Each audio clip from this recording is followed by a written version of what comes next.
मोर प्रिय बंधु माने ना है नमिता और मो बयस 30 विवाहित आ मोर गोटे 3 वर्षर छुआ अच्छी। स्वामी जड़े सॉफ्टवेयर इंजीनियर आ सी बेंगलोर रे रुहंती। मो पुओ आ मो सासू आमे समस्ते मिसिकी पुरी रे रहू। स्वामी 2 मास को थरे आसंती आउ 5-6 दिन रही पड़े जाती। मोर शारीरिक संपर्क भल चलीथिला हेले मो स्वामी टिके दूर रहिबा जुगुरु आमोर मो मन टिके दुख रहुथिला। एई घटनाटी होउची वर्ष तळर। सेई दिन प्रथमाष्टमी थाए। मो भणजा आ नणंद घर को आसी थांती। सेमाने पूजा पाई आसी थांती। सेमाने 2 वर्ष परे आसीथिले कारण पापुनी मो भणजार मैट्रिक परीक्षा थिला। सेपाई सेमाने आ मामू घर को आसी पारु नथिले। पापुनी विषय रे कहि दउची। कुळवर +2 पढुची आ 5-7 लंबा। छोट बेलू मते बहुत भल पाए। ताको खोई दे ता सहे सबु बेले मजामस्ती करे।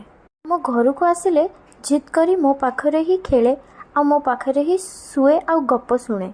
2 जनक भितरे माँ आ पुओ भलिया संपर्क हेई जाइतिला। मु आ न डेरी करी से दिनर घटना को आसुची। पापुनी आ मो ननंद प्रथमाष्टमी दिन भोर भोर सकाळे पहुँची गले आसिके आम घरे। ननंद बालेश्वर रे रुहंती आउ आम घर पुरी रे। 2 जन को बहुत आनंद रे स्वागत कली। पपुनी आसी मो पाद छुई मते प्रणाम कला। खुशी ता गाल को चिपी दे हसी देली। तो मु गोटे जिनस नोटिस कली कि पापुनी मोठू लाजौ थाए। दिन बेले आराम से आम पूजा पत्र सब सरी गला। संध्यारे आम समस्ते मिसिकी मार्केट गलु आउ किछि जिनस किणी कुणा कि बुली बुला कि फेरी आसिलु। एतिकी जाए सब ठीक ठाक चलु थाए। राति रे खाइला बेले पापुनी को पचारिली खुआई देबी कि? पापुनी लाजे कि मना करिला। आमे राति रे समस्ते एका सहित बसिकी खाउथुलु। एई कथा सुनिकी समस्ते हसी देले। कहली अरे लाज कौन करूच? 2 वर्ष तले परा तमे मो हातर खाउछुलो एबे कौन पाई लाज? पापुनी ना माई मो एबे बड़ पिला हेई गलेनी। मो एबे हातरे खाउची।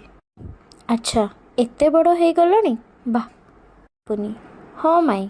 मस्ते खाइकी उठी गलु। आम घरे 3टा रूम थिला। सेतेबेले मो पुओ मात्र 2 वर्षर हेइथिला।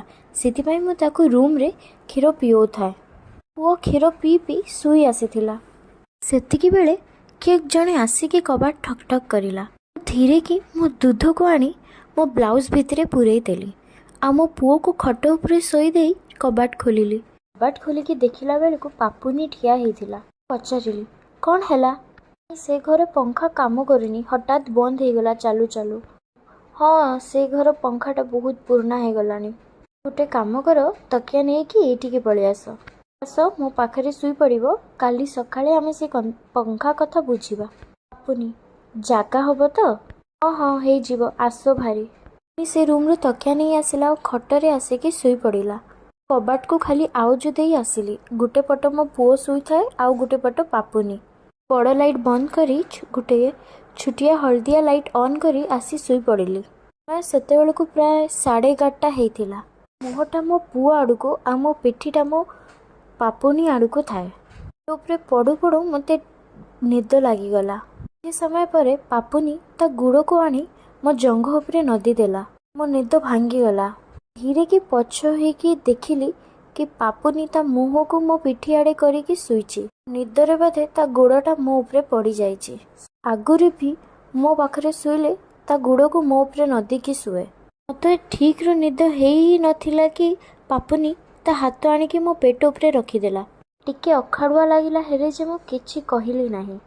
किछि समय परे पापुनी मो पिठी पाखको आसिकी मते चापुड़ी धरी सुई पड़िला। धीरे की ताकू टिके पछेई देली आउ एवं से दूरेई गला। फोन काढ़ी समय देखला बेलକୁ 12:30। पुणी टिके समय परे सुईबा पाई चेष्टा करिली। पुणी पापुनी ता हाथ को आनी मो पिटी रखिदेला। तापरे टिके समय परे से ता हाथ आनी मो पेट उपरे रखी मो नाभि भितरे आंगुठी पुरई देला।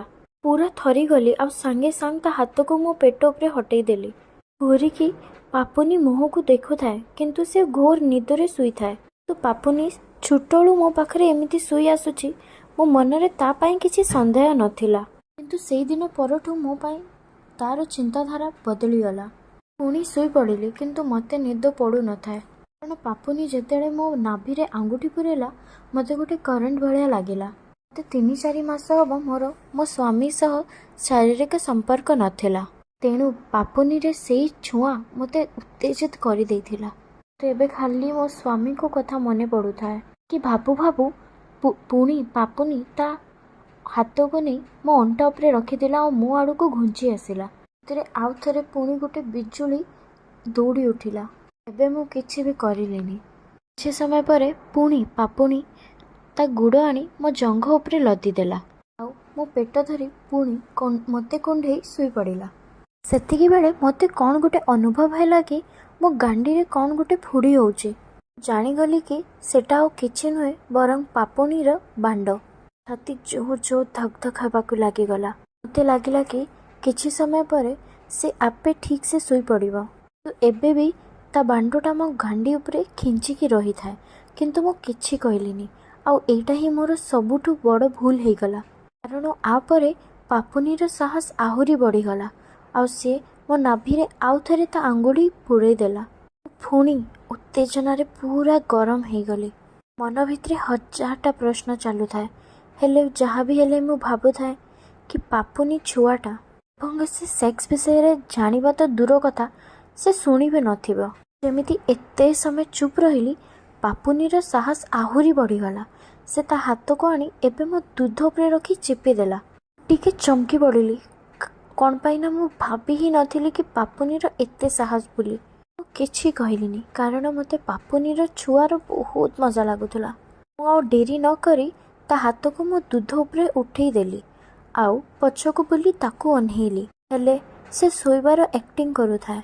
ହେଲେ ମୁଁ କିଛି ନ କହି ତାକୁ ପୁଣି ପଛକୁ ଠେଲିଦେଲି ଆଉ ତା ଆଡ଼କୁ ମୁହଁ କରି ଶୋଇପଡ଼ିଲି। କିଛି ସମୟ ଚେଇଁକି ରହିଲା ପରେ ପାପୁନି ଆଉ କିଛି ବି କାରନାମା କରିଲା ନାହିଁ। ତାହେଲେ ମୁଁ ନିଶ୍ଚିତ ହେଇକି ଶୋଇପଡ଼ିଲି। ପୁଣି ଘଣ୍ଟାଏ ପରେ ମୁଁ ଅନୁଭବ କରିଲି କି ପାପୁନି ତା ବାଣ୍ଡକୁ ମୋ ଜଙ୍ଘ ଉପରେ ଘଷୁଥାଏ। ଆଖି ବନ୍ଦ କରି ଚୁପଚାପ ଶୋଇ ରହିଲି। ମୁଁ ଦେଖିବା ପାଇଁ ଚାହୁଁଥିଲି କି ପାପୁନି ଆଉ କେତେ ବାଟ ଯିବ। ପାପୁନି ଏବେ ମୋ ଛାତିରେ ଶାଢ଼ୀକୁ ଆଡ଼େଇ ଦେଇ ବ୍ଲାଉଜ ଉପରେ 2ଟା ଆଙ୍ଗୁଳି ପୂରେଇ ଦେଇ ମୋ ଦୁଧକୁ ଆଉଁସିବା ପାଇଁ ଲାଗିଲା। ପାପୁନି ଏବେ ଧୀରେ କି ତା ହାତକୁ ମୋ ବ୍ରା ଭିତରେ ପୂରେଇ ଦେଇ ମୋ ଦୁଧ ବୁଣ୍ଡି ଉପରେ ହାତ ମାରିଲା। ଦୁଧ ବୁଣ୍ଡି ପୁରା ଟାଣ ହେଇଯାଇଥାଏ। ପାପୁନି ବୋଧେ ସେତେବେଳେ ଜାଣିଲା କି ମୁଁ ଚେଇଁଲି ବୋଲି। କିଛି ଆଉ ନ କରି ତା ହାତକୁ ମୋ ବ୍ଲାଉଜ ଭିତରୁ କାଢ଼ିଦେଲା। ଏମିତି କିଛି ସମୟ ପରେ ତା ହାତ ଯାଇ ସିଧା ମୋ ଓଦା ବିହା ଉପରେ ବାଜିଗଲା। ମୋ ଦେହର ତାପମାତ୍ରା ପୁରା ବଢ଼ିଗଲା। ଆଖି ଖୋଲିବା ମାତ୍ରେ ଦେଖୁଥାଏ କି ପାପୁନି ପୁରା ମୋ ମୁହଁ ପାଖରେ ଥାଏ। ମୋ ଆଖିରୁ ଆଖି ମିଶାଉଥାଏ ଆଉ ପାପୁନି ତୁରନ୍ତ ତା ଓଠକୁ ମୋ ଓଠ ଉପରେ ରଖିଦେଇ ମୋତେ ଚୁମିବାକୁ ଲାଗିଗଲା। ମୁଁ ବି ଆଉ ଲାଜ ସରମ ନ କରି ତା ଓଠକୁ ଚୁମି ଚାଲିଲି। ପାପୁନି ଏବେ ମୋତେ କିସ୍ କରୁଥାଏ ଆଉ ମୁଁ ବିଆ ଉପରେ ଆଙ୍ଗୁଳି ମାରୁଥାଏ। ମୁଁ ବି ମଜାରେ ମୋ ଗୋଡ଼କୁ ଆହୁରି ଫାଡ଼ି ଦେଇଥାଏ। ଯେହେତୁ ପାପୁନି ମୋ ଶାଢ଼ୀ ଭିତରେ ହାତ ପୁରେଇ ମୋ ବିଆକୁ ସଲସଲ କରୁଥାଏ। ଭୁଲି ସାରିଥିଲି କି ପାପୁନିର 16 ବର୍ଷ ଆଉ ସେ ମୋ ଭଣଜା। ପାପୁନିର ଜିଭ ଫସେଇ କିସ୍ କରୁଥାଏ। ଏବେ ପାପୁନି ମୋ ବ୍ଲାଉଜକୁ ଖୋଲିବା ପାଇଁ ଲାଗିଗଲା। କିନ୍ତୁ ସେତେବେଳେ ମୋ ଚେତା ଆସିଲା। ମୁଁ ଏଇ 5-10 ମିନିଟ୍ରେ ଯେତିକି ସବୁ କରିସାରିଥିଲି ସେଇଟା ସବୁ ଭାବିକି ମୋତେ ଲାଜ ଲାଗୁଥାଏ। ବହୁତ ଖରାପ ଲାଗୁଥାଏ। ହେଲେ ସେତେବେଳକୁ ମୁଁ ଏତେ ଆଗକୁ ଆସିଯାଇଥିଲି, ମୁଁ ନିଜକୁ ବି ଅଟକେଇ ପାରିନଥିଲି ଆଉ ନା ପାପୁନିକୁ ଅଟକେଇ ପାରିଥିଲି। ସେଥିପାଇଁ ମୁଁ ଆଖି ବନ୍ଦ କରି ଶୋଇଥାଏ ଆଉ ଯାହା ଯାହା ହେଉଥାଏ ତା ଆନନ୍ଦ ନେଉଥାଏ। ପାପୁନି ଆଉ ଡେରି ନ କରି ମୋ ଧଳ ବ୍ରାକୁ ଉପରେ ଟେକିଦେଲା ଆଉ ମୋ ଦୁଧ ବୁଣ୍ଡିକୁ ପାଟିରେ ପୁରେଇ ଚୁଚୁମିକା ଲାଗିଲା। ମୋ ଉପରେ ପେଟେଇକି ମୋ କ୍ଷୀରକୁ ପିଉଥାଏ ଆଉ ଚିପି ଚିପି ମୋତେ ଚୁଚୁମୁଥାଏ। ପାଖାପାଖି 3-4 ମିନିଟ୍ ଦୁଧ ପିଇଲା ପରେ ପାପୁନି ଟିକେ ତଳକୁ ଆସିଲା। ମୋ ପେଟକୁ ଜିଭରେ ଚାଟିଲା ଆଉ ମୋତେ କିସ୍ କରିଲା। ଆଉ ଟିକେ ତଳକୁ ଖସିଲା ଆଉ ମୋ ନାଭିରେ ଜିଭ ପୂରେଇ ଚାଟିଲା ଆଉ ନାଭିରେ କିସ୍ କଲା। ଓଃ ବାପରେ, ମୁଁ ଏଇ ସମୟ ଅନୁଭବକୁ ମୁଁ ବର୍ଣ୍ଣନା କରିପାରୁନି। ଆଶ୍ଚର୍ଯ୍ୟ ହେଇଯାଇଥିଲି କି ସିଏ ଏତେ ଛୋଟ ବୟସରୁ ଏଇସବୁ ଜିନିଷ କେଉଁଠୁ ଶିଖିଲା। ପାପୁନି ମୋ ବାମ ହାତକୁ ଧରି ତା ବାଣ୍ଡ ଉପରେ ରଖିଦେଲା। କ'ଣ କରିବି ବୋଲିକି କିଛି ଜାଣିପାରିଲି ନାହିଁ ଆଉ କିଛି ସମୟ ପାଇଁ ସ୍ଥିର ହେଇକି ରହିଗଲି। ଅନୁଭବ କରିଲି କି ତା ବାଣ ପୁରା ଶକ୍ତ ହେଇ ପୁରା ଠିଆ ହେଇଥିଲା। आश्चर्य ହେଇଗଲି कि एते छोट बयसरे पापुनीर बांडो एते लंबा आउ तगड़ा केमती। एबे ता बांडो को मुठेई धरी नेली। पापुनी टिके चमकी पड़ला। पापुनी रे बांडो को टिके आग पछ करने को लगिगली। पापुनी ता गांडी को टिके टेकी देला, जहा फल मु ता बांडो को आहुरी आग पछ करि पारली। आउ ता बांडो आहुरी शक्त हो गला। ता बांडो को बेसी समय हलेली नहीं, कारण नुआ नुआ सेक्स करिले पुओ मान को जल्दी भारी पड़े। आउ एई सबु पापुनी संगरे भी हबो। पापुनी आउ डेरी न करी मो साड़ी आउ साया को पूरा जंघ पर्यंत उठेई देला। लाजरे गुड़ को झांकी देली। पापुनी सांगे सांग ता पैंट आउ शर्ट को खोली देला। आउ लंगड़ा ही मो आग को आसिला। आउ दुष्ट भलिया मो सामना रे मते स्माइल देला। भी लाजरे हसी पड़िली। आउ मो हाथ को आनी मो आखि उपरे रखी सुई पड़िली। पापुनी एथर पुणी मो साड़ी को टेकी देला। आउ एथर पूरा अंटा पर्यंत टेकी देला। उदा आउ लालुआ बिया ता सामना रे आसीगला। बिया उपरे बाल भर्ती हेकी थाए। सीए मो बिया उपरे ता बूढ़ा अंगुली रखी मलिबा को लागिगला।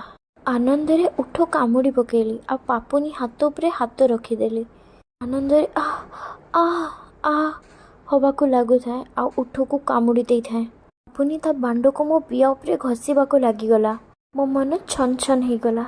आ मो गिया खाइबा पाई पूरा प्रस्तुत थिली। पापुनी ता बांडो को रखी मो बिया उपरे ठेलिबा को लागिला, हेले पशिला नहीं। तापरे ता बांडो को धरी मो बिया कणा उपरे रखीदेली। आ कहली एबे धक्का मारो। पापुनी धीरे कि ता बांडो को मो बिया भितरे ठेली देला। बिया एते उदा थिला कि ता बांडो थरे कर मो बिया भितरे पशिगला। पापुनी आ मो मुहर एका संगरे आ बोलिकी शब्द भारी पड़िला। पापुनी किछि समय जाए सेमिति ही ता बांडो को मो बिया भितरे पुरेकी रखिला। आ जेमती मते आउ टिके कष्ट होला से ता बांडो को काढ़ी देला। जानी पारुथिली कि ता बांडो एबे पुडुथुबो। मु आ अपेक्षा न करी ता बांडो को धरिली आ आउसिबा को लागिगली। पापुनी को टिके आराम लागिला। आउ किछि समय परे से पुणी मो उपरे चढ़ीगला। आउ पुणी बांडो को मो बिया भितरे पुरेबा पाई चेष्टा करिला। पापुनी एथर सांगे सांग ता बांडो को मो बिया भितरे पुरेई देला। आनंदरे आह लो कहिकी चिल्लेई देली। पापुनी को कुंढे लिपकिस करिली। आह कि मजा लागुथाए। पापुनी उपरू मते केस करुथाए और तळू घपा घप ता बांडो को मो बिया भितरे पुरौथाए। हठात सेतिकी बेले मो पुओर निद भांगीगला और से कांदिबा को लागिगला। मु सांगे सांग पापुनी को मो उपरू हटेई देली। पुओ मुहरे मु गुटिए दूध को पुरेई देली। मो पुओ पटे बुलिकी ताकू क्षीर खोउथाए। आ पापुनी मो पछरे आसी मो गांडी उपरे मो ता बांडो को घसीबा को लागिगला। मु भी उत्तेजित हेई मो गांडी को टिके टेकी देली, जहाँकि ताको सुविधा होबो। पुनी मो कान पाखरे आसी कहिला माई आई लव यू। आ एतिके कहि से गोटे जोरे धक्का मारिला। बांडो पूरा मो बिहारे पशिगला। मुहरे आह शब्द भारी पड़ला। आ मो पुणी काम वासना रे भरी जाइथिली। पुनी मो बिया भितरे ता बांडो को पूरा जोरदार पेलु थाए। आ मो दूध को भी चिपु थाए। तापरे पापुनी हठात रहीगला। आ मो मुह को बुले मते केस करबा को लागिगला। भी पापुनी को जोर जोर केस करुथाए। तापरे पापुनी मो उपरे पुणी आसीगला। आ मो दुईटा गुड़ को ऊपर टेकी दे ता बांडो को पुणी मो बिया भितरे पुरेई देला। एबे जोर जोर के ही चली थाए। आ मो उठ को कामुड़ी धरी थाए। धयस है खाली ओह आह हो थाए। 5-6 मिनिट करिला परे पापुनी झड़ी पड़ला और से ता सबु बीर्ज मो बिया भितरे रखीदेला। पापुनी किछि समय जाए ता मुंड को मो दूध उपरे रखिकी शुइला। आ मु भी ताकू कुंढेईकी शुइली। परे किछि समय परे पापुनी उठिला आ ता पैंट पिंधि खाली देहरे शुई पड़िला। मो साड़ी को तळू को खसेई पकेइली। आ मो ब्रा और ब्लाउज को पिंधि पकेइली। परस्पर को मुह को लाजरे अनही पारु नथुलु। तेणु आमे अलगा आड़े मुह करे शुई पड़िलु। मनरे ढेर कथा चालू थाए। जेमिति मु आज एते छोट पिलाठू घिया खाइदेली। आउ मो साइड रे मो पुओ शुईथिबा अवस्था रे भी मु आउ काहाठू घिया खाउथिली। लाज भी लागुथाए, किंतु एई सब उत्तेजना रे मते आनंद भी आसुथाए। सबु भाबी भाबी मु शुई पड़िली। आ पर भागरे कौन हैला मु आरो पार्ट रे कहिबी। मानको जदि ए कहानी भल लागिला ताहले कमेंट करंतु आउ मो संगे कथा हेबा पई हम टेलीग्राम चैनल को जॉइन करंतु। आउ आपण निज निज कहानी आमको मेल भी करि परिबे। धन्यवाद। Bye bye.